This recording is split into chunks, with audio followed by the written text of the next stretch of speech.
জামায়াত ক্ষমতায় গেলে নারীরা পছন্দ এবং যোগ্যতা অনুযায়ী মর্যাদা নিয়ে সমাজে কাজ করবে বলে জানিয়েছেন জামায়াত ইসলামীর আমির ডাক্তার শফিকুর রহমান।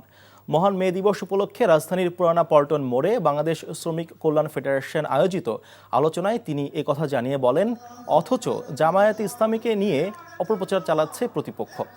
একই সঙ্গে তিনি বলেন, যতদিন দেশে সুখ শান্তি এবং স্থিতিশীলতা না আসবে ততদিন জামায়াতের সংগ্রাম চলবে। শ্রমিকদের ন্যায্য অধিকার আদায়ে জামায়াত সোচ্চার থাকবে বলেও জানান তিনি। আলোচনায় জামায়াতের সেক্রেটারি জেনারেল মিয়া গোলাম পরোয়ার সহ কেন্দ্রীয় নেতারা বক্তব্য রাখেন। অনুষ্ঠানে শ্রমিক কল্যাণ ফেডারেশনের ঢাকা মহানগরের নেতাকর্মীরা অংশ নেন।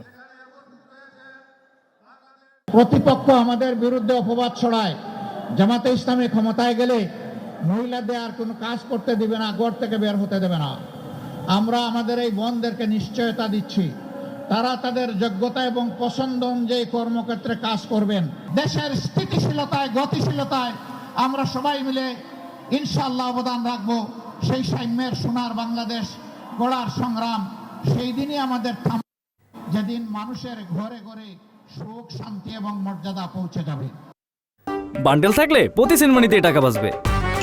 বিকাশ সেনমানি বান্ডেল কিনে জিতুন প্রতি লেনদেনে।